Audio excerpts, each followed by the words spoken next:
आमदार श्री धनंजय उर्फ सुधीरदादा हरी गाडगे।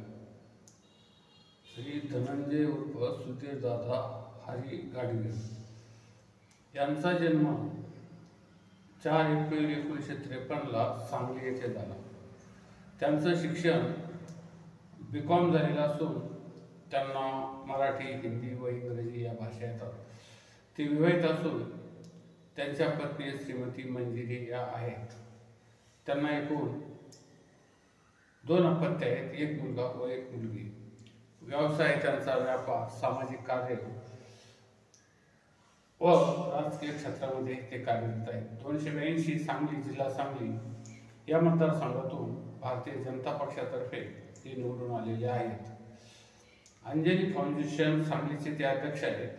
त्यानंतर महाराष्ट्र टेक्निकल एज्युकेशन सोसायटी पुण्याचे ते उपाध्यक्ष आहेत।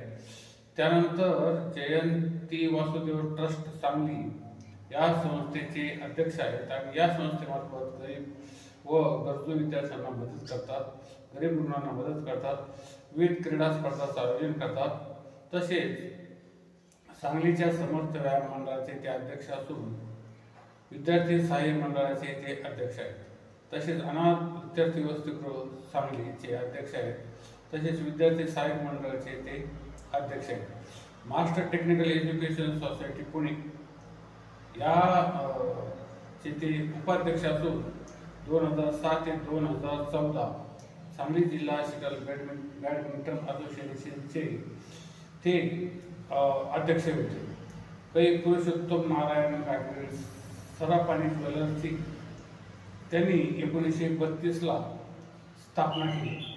50 वर्षे पीडित कार्यरत असून 10 विविध शहरात शाखा सुरू केल्या आहेत। या संस्थेमार्फत अनेक सामाजिक, शैक्षणिक व सांस्कृतिक कार्यक्रमाचे आयोजन करणाऱ्या सेवाभावी संस्थांना सर्वतोपरी मदत व सहकार्य ते करतात।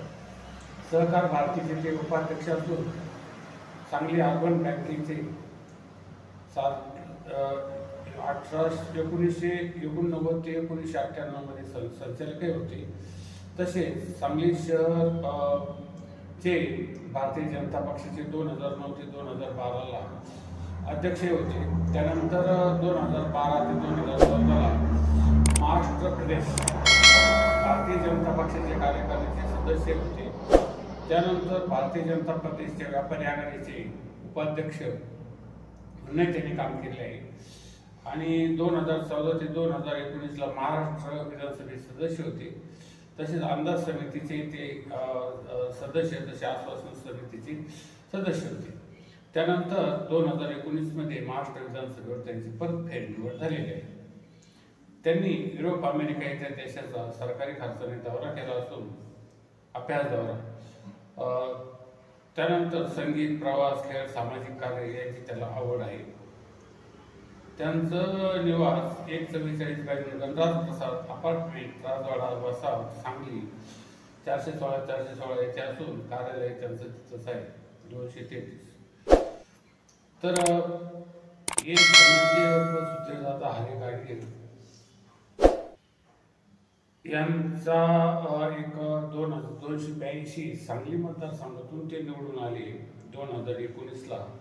तर त्यावेळेस या मतदान जे झालं होतं वैध मतदान ते 1,28,683 इतकं झालं आणि भारतीय जनता पक्षाच्या श्री धनंजय उर्फ सुधीरदादा हरी गाडगे यांना 93,636 इतकी मतं मिळाली आणि त्यांच्या विरोधामध्ये वाचणारे पृथ्वीराज पाटील यांना 86,697 इतकी मतं मिळाली आणि नोटाला 2,438 मतं मिळाली आणि श्री शेखर माने अपक्ष होते यांना 1,729 मतं मिळाली आणि बहुजन समाज पार्टीचे श्री सुरेश सारथीकर यांना होते त्यांना 1,331 मतं मिळाली।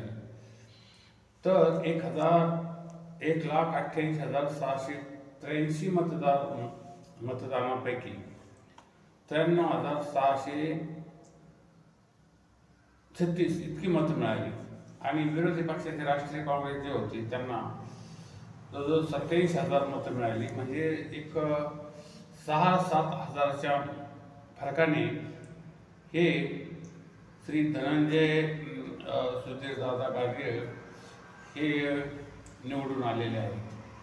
अर्थात त्यांचं कार्य त्या दृष्टीकोनातून खूप महत्त्वाचं आणि मोठं आहे. पण आता येथे एक परिस्थिती वेगळी झालेली आहे की काँग्रेसच्या आणि भारतीय जनता पक्षाबरोबर शिवसेनेचा एक गट आणि राष्ट्रवादी काँग्रेसचा गट असे दोन गट एकत्र यायला लागले, सुरुवात झाली. म्हणजे हा एक जर महत्त्वाचा विषय घेतला तर येथे या मतदारसंघावर परत काँग्रेसही दावा सांगू शकतो किंवा भाजपही दावा सांगू शकतात या मतदारसंघ. म्हणजे तिकीट कुणाला मिळणार, इथून जी सुरुवात होते ती तिकीट मिळालं तर हे उरलेले त्यांच्याबरोबर असलेले दोन पक्ष, त्या पक्षाचे कार्यकर्ते काम करतील की नाही, त्यांना शेवटी आर्थिक बळ पुरावं लागेल किंवा इतर जे परिस्थिती निर्माण होती या मतदारसंघामध्ये. आता शेतकरी लोक सुशिक्षित असतात आणि ते योग्य उमेदवाराला मतदान करतात, हे जरी खरं असलं तरीही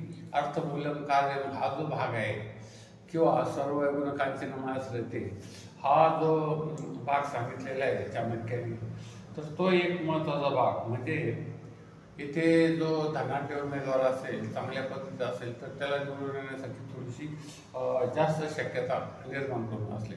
तसंच या मतदारसंघातील उमेदवाराचं यांचं शिवाय आमदाराचं जे कार्य असेल ते जर चांगलं असेल, त्यांचा लोकसंपर्क चांगला असेल, लोकांशी वागण्याची पद्धत जर चांगली असेल तर त्याचाही परिणाम शेवटी या निवडणुकीवर मतदानावर होऊ शकतो. किंवा तोंडोतोंडी ज्या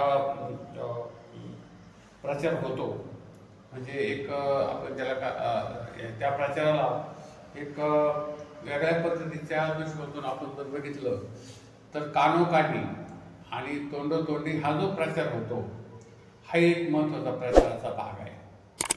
कारण या प्रचारामध्ये देखील लोक खूप विश्वास ठेवत असतात.